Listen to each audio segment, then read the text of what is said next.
It is day 147 of the Travel Agency New Year podcast. Thanks for coming by. I'm your host, Rachel K. If you have any questions about who I am, go to elevatewithrachelk.com. I really don't have any other social media right now other than like this podcast. But you can send me an email.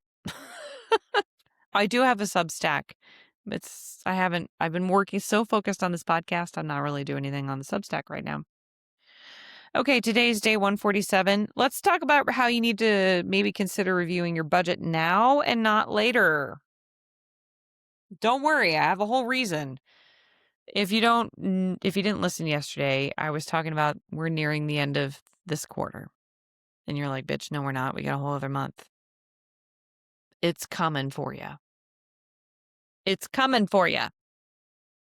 So I am a huge fan of the old Profit First method. It is a book. Go read it. Profit First. I have it on my bookshelf. I can't see who the author is or even where it is. I just know it's on my bookshelf. And it's changed my life with regards to financial management as a business owner. I never really focused on it before. And I've been self-employed since about 2006. For the most part, like I've worked some random little jobs when I needed the extra cash, and then I did take that butler job because I was like, screw being self-employed. I don't need that anymore. I'm going to go be a butler. And then I was like, this is my nightmare. Immediately, I was like, I'm not cut out to work for other people. I'll stick it out for 2 years because that's what I do. This is a horrible decision for me. Better stick it out until I'm completely discarded. Lessons learned, folks. But Profit First is amazing. I remember I was finally doing really well in the travel agency stuff after COVID. I was like coming back and I was like, oh yeah. And I busted out Profit First because I was like, why were my taxes so high? And why do I not have any money? Questions are everywhere. And so I looked at it using the Profit First method and I was like, oh, I spend way too much money. That's the problem. And I was just like buying all these courses left and right. And I was, I need to upgrade this. I need to upgrade that and da da da da da.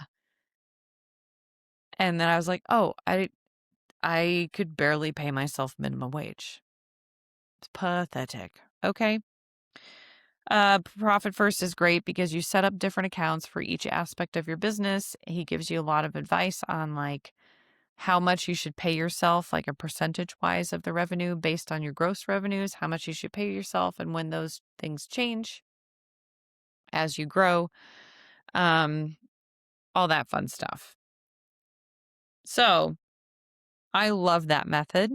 The 10th and the 25th, you send money off to a separate profit account and money off to a separate tax account. At tax time and at profit distribution time, regardless of how your LLC is structured, you can pay your taxes and you can give yourself a little profit distribution or reinvest in your business. Okay. I don't know why I have that in the beginning because this is reviewing your budget now, not later. Oh, because it saves you a lot of time and you pretty well stay on track with your budget fairly well with the Profit First method because you're like, no, I have to put 15% aside for taxes or my profit margin is 8%. That needs to go immediately. Okay. So when you're reviewing your budget, gather your current P&L statements / income statements / profit and loss statements / I don't remember what other names there are. I call them P&Ls. And then if you did this, you should do an annual review, right? Hopefully you've done this. If you haven't, you should go join the Success Circle, the Success Farkle, the Success Circle. Week 1 is how to do your annual business review. And it is a nightmare for everyone. They're like, this is tough. And I'm like, yep, let's get the hardest shit out of the way. And then you forecast for the following year, like how you'd like that to look based on the prior year's data. So you should have that somewhere, unless you're brand new. Then you're just like, I have no idea what's going on. You're just like gathering data at this point. But if you are not brand new, Review your spending over this quarter in your P&L statement versus your targeted spending that you had outlined at the beginning of the year / end of last year for the new year. Are you over or are you under? You're going to be one or the other. You're never going to be like to the penny. You're not. Stuff's going to happen. Prices go up. Like you'll get an email and be like, Google Workspace went from 18 cents to $25 starting next month. And you're like, well, now I'm addicted. I'm just going to pay that difference. You know what I mean? So there's going to be little things like that. So if you are over your spending, i.e. your profit is super small / you are operating at a loss for this quarter, please stop and think, what did I have to invest in? Sometimes it is very reasonable reasons why you had to invest, like your laptop completely crashed out or your desktop and you had to get a new computer. You had no other choice.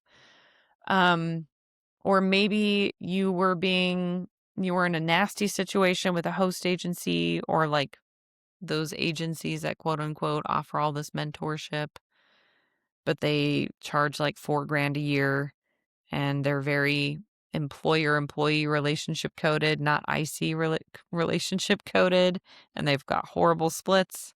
Maybe you were in one of those situations and you had to spend extra money to get yourself out of that because you had to go get another host agency and set up all these new things. There are reasons you can be over on your spending that are legitimate reasons. There are reasons that you can be over on your spending that are more emotional based reasons. And I want you to look at, if you are over, really understanding, taking accountability for that spending, not justifying it. Not saying, well, I needed this technology. No, you didn't. No, you did not. If you can't bitch about your spending, yes, you could have waited to invest when you had more revenue, and it might be a good decision, but also like take accountability. Don't just justify, oh, you're overspending. Now, if you were under your spending, consider if you were like, I'm fasting from spending this quarter and I'm just doing the bare minimums, and you have all this extra money now and you have enough like in reserves to cover you if there's no revenue coming in for whatever time you're happy with, then you can consider any upgrades or investments that you've been denying yourself. And at that point, if it's really that valuable to you, it doesn't really matter what the price point is. If it's like a difference of $500 or $1,000, that, and if you wait kind of thing, like hurry up and get it now versus I'm going to wait and see. If it's something that's truly that valuable for your business and for you, it makes your life easier, that $500 difference is going to be negligible because the return on that investment will be potentially tens, if not hundreds of thousands of dollars. So who cares about a $500 difference, honestly? So the whole idea of like pre-sale stuff that people do kind of thing, like get it now before it's too late and we go up to $1 million. That is a psychological manipulation. And they want to just see if people value it at that price point. And they're never going to go back to that price point. But then they can see how well it'll do if they double it. But they're also trying to get as many testimonials as possible from those who could make the investment at a lower cost, right? It's all sneaky stuff. So let's say there is software that was being launched and it's like, oh, you can get in for $20 a month. And you were like, I don't need it right now. And I know it will help my business. And I don't have the time to mess with it right now. So I'm going to have to lose out on that saving $20 a month. Because even if it's like, let's say it's $20 a month subscription, and they're like, oh, in 90 days, everyone's going to go up to $50 a month. That's 3 months. And so you invest that $20 a month and you spend $60 over those 3 months, not even looking at the software because you don't have the time. Maybe you're working on other things But you're like, oh, save $30 a month if I buy now. But you just spent $60 doing nothing. Does that make sense? Whereas you could have just waited those 90 days, gotten through your work, and then just started paying the $50 a month everyone else is paying. It's very much akin to the people who freak out about the Black Friday sales and annual.